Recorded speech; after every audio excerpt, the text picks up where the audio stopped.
محکمہ موسمیات نے دوسرا ٹراپیکل سائیکلون الرٹ جاری کر دیا ہے۔ سسٹم کراچی سے 340 کلومیٹر دور ہے۔ 2 اکتوبر تک سندھ کے مختلف اضلاع میں گرج چمک کے ساتھ بارش کا امکان ہے۔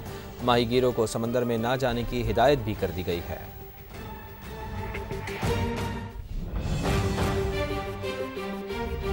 لاہور کا موسم آج بھی گرم اور خوش رہے گا۔ زیادہ سے زیادہ درجہ حرارت 36 ڈگری تک جانے کا امکان ہے۔ ایئر کوالٹی انڈیکس بھی خراب ہے۔ باغوں کا شہر آج بھی دنیا کے آلودہ شہروں میں سر فہرست ہے۔ بات کرتے ہیں سامیہ سعید سے۔ جی سامیہ بتائیے۔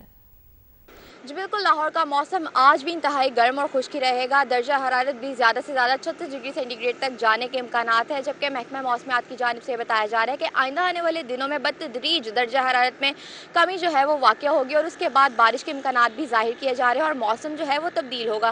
وہیں پر بات کریں اگر ایئر کوالٹی انڈیکس کی، تو گزشتہ روز لاہور نے 200 ایئر کوالٹی انڈیکس ناقص ترین سطح کو جو ہے وہ کراس کیا تھا اور دنیا بھر میں پہلے نمبر پر تھا۔ آج بھی ناقص ترین ایئر کوالٹی انڈیکس کے اعتبار سے لاہور پہلے نمبر پر ہے۔ 167 تک ایئر کوالٹی انڈیکس جو ہے وہ ریکارڈ کیا گیا ہے، جبکہ دبئی دوسرے نمبر پر 147 اور بغداد، عراق کا شہر بغداد 137 ایئر کوالٹی انڈیکس کے ساتھ ناقص ترین سطح پر ہے۔ محکمہ ماحولیات کی جانب سے بتایا جا رہا ہے اگر ابھی سے اس پر کام نہ کیا گیا تو آنے والے موسم سرما میں شدید مشکلات کا سامنا رہ سکتا ہے۔ اسموگ کا جو مسئلہ ہے وہ شدت سے جو ہے وہ سر اٹھا سکتا ہے۔ جی سامیہ بہت شکریہ، آپ ہمیں آگاہ کر رہی تھیں۔ چین کے یوم جمہوریہ پر پاکستان کا بھرپور اظہار یکجہتی۔ اسلام آباد کی فضا پاک چین دوستی کے رنگوں سے جگمگا اٹھی۔ اسلام آباد میں چین کے عوام سے اظہار محبت کی دلکش جھلک نمایاں۔ ریڈ زون کی اہم عمارتیں چینی پرچم کے رنگوں سے جھلملانے لگی۔ سرخ روشنیوں سے عمارتوں کی خصوصی تزئین و آرائش کی گئی ہے۔ پارلیمنٹ ہاؤس، سپریم کورٹ، وزیر اعظم آفس کی عمارتیں چمک اٹھیں۔ پاک چین دوستی کے تاریخی رشتے کو اجاگر کرنے کا خوبصورت انداز چینی عوام کے قومی دن پر مکمل یکجہتی کا پیغام بھی ہے۔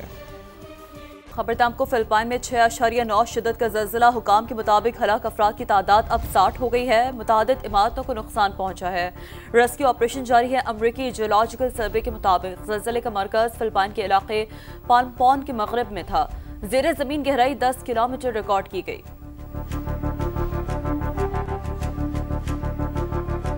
غزہ میں فوری جنگ بندی کا منصوبہ۔ پاکستان، سعودی عرب اور ترکیے سمیت 8 عرب اور اسلامی ملکوں کا مشترکہ بیان۔ نائب وزیر اعظم اور وزیر خارجہ اسحاق ڈار نے واضح کر دیا ہے کہ فلسطین سے متعلق پاکستان کی پالیسی تبدیل نہیں ہوئی۔ یقین دہانی کرائی گئی ہے کہ حماس بھی امن منصوبے کو قبول کر لے گا۔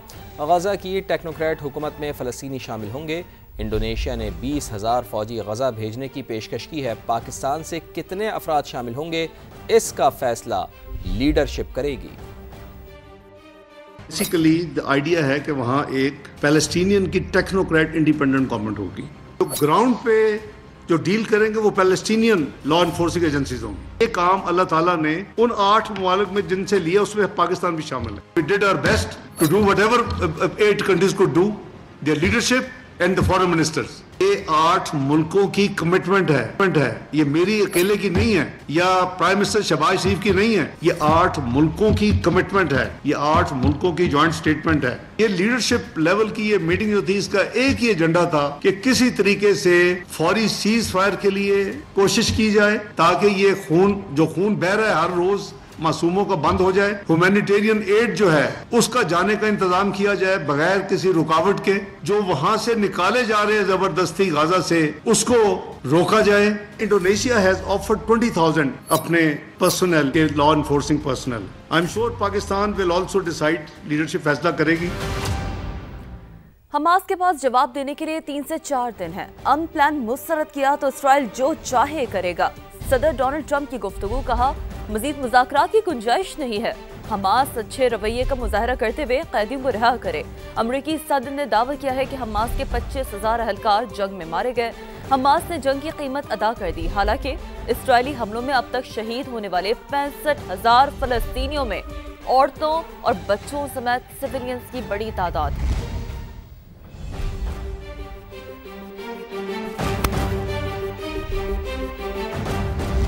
فلسطینی اتھارٹی کا صدر ڈونلڈ ٹرمپ کی مخلص کوششوں کا خیر مقدم۔ خطے میں امن کے لیے امریکہ سے شراکت داری کو انتہائی اہم قرار دیا۔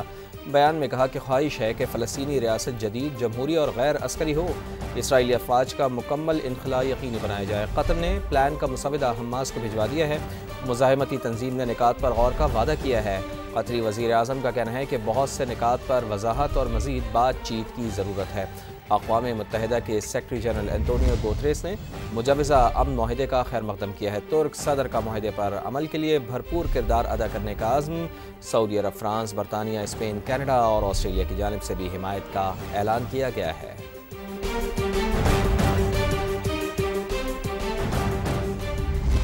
جنگ بندی، تعمیر نو اور امن کے بلند و بانگ دعووں کے باوجود غزہ میں فلسطینیوں کی نسل کشی نہ رک سکی۔ اسرائیلی فوج کی شمالی غزہ کی جانب پیش قدمی جاری ہے۔ صہیونی فوج کے ٹینک رہائشی عمارتوں پر گولہ باری کر رہے ہیں۔ مزید 42 فلسطینی شہید ہو گئے۔ مجموعی تعداد 66,097 ہوئی ہے۔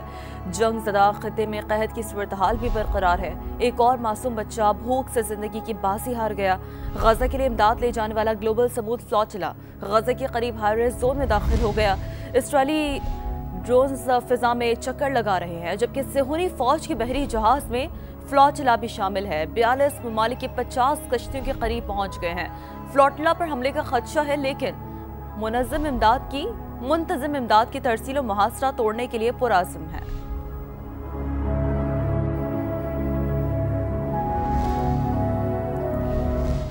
جماعت اسلامی اور جمعیت علماء اسلام نے غزہ کا 20 نکاتی حل مسترد کر دیا ہے۔ امیر جماعت اسلامی حافظ نعیم الرحمان کہتے ہیں کہ امن معاہدے کے نام پر ظالموں کے ساتھ کھڑے ہونا ہرگز درست نہیں۔ وزیر اعظم کا غزہ اور ٹرمپ سے متعلق بیان قابل قبول نہیں۔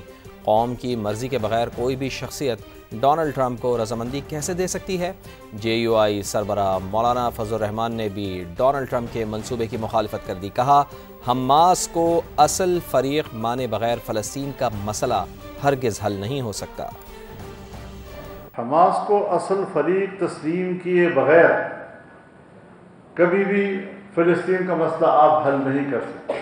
جو ٹرمپ اور نیتن یاہو کا اعلامیہ ہے، یہ اسرائیل کی توسیع کا منصوبہ تو ہو سکتا ہے، لیکن یہ فلسطین کی ریاست کو تسلیم یا بیت المقدس کی آزادی کا فارمولہ نہیں ہو سکتا۔ تمام اسلامی دنیا بیت المقدس کی آزادی کے لیے ایک پیج پر ہے، متفق ہے، اور اگر کسی نے دو ریاستی حل کی تجویز دی بھی ہے تو بھی اسی صورت میں کہ ایک آزاد فلسطین جس کا دارالخلافہ بیت المقدس ہوگا۔ کیا چاہتے ہو؟ غزہ میں خون بہتا رہے، معصوم بچے مرتے رہیں؟ غزہ امن منصوبے پر پاکستان میں ہونے والی تنقید پر اسحاق ڈار سخت برہم ہوئے۔ کہا، خدا کا خوف کرو، شاہ سے زیادہ شاہ کے وفادار نہ بنو۔ ہاں دیکھ رہا ہوں کہ more loyal than the king, Palestine authority اس کو ویلکم کر رہی ہے، ہم اس کو کرٹیسائز کر رہے ہیں۔ کچھ لوگ جن کا مقصد ہی صرف سیاست ہے، وہ heaven sake have a heart, what do you want? کہ وہاں خون بہتا رہے، معصوم بچے بھوک سے مرتے ہوئے، اور تم یہاں اپنی سیاست کے لیے اپنے اسٹیٹمنٹ دو اور ٹویٹر کرو، خدا کا خوف کرو۔ صدر ڈونلڈ ٹرمپ کو فیلڈ مارشل سید عاصم منیر کی جانب سے تعریف کرنے کا انداز پسند آ گیا۔ امریکی فوج کے جنرلز کی اہم تقریب سے خطاب میں صدر ڈونلڈ ٹرمپ نے عاصم منیر کو انتہائی اہم شخصیت قرار دیا۔ بولے، پاک بھارت جنگ کے دوران 7 طیارے تباہ ہوئے۔ India and Pakistan were going at it, and I called them both. And in this case, I used trade. I'm not going to trade with you. Used to 2 nuclear nations, big nuclear. Actually, they just shut down 7 planes. 7 planes. It was starting. I stopped the war. It was raging for 4 days, but that was just the beginning. Prime Minister of Pakistan was here, along with the Field Marshal, who's a very important guy in Pakistan, and he was here 3 days ago. I didn't realize it as beautiful as he said it, but he said that to a group of people that were with us, 2 generals, but a group, he said, this man saved millions of lives because he saved the war from going on, and that war was going to get very bad, very, very bad. President Trump saved millions and millions of lives. That was a bad war.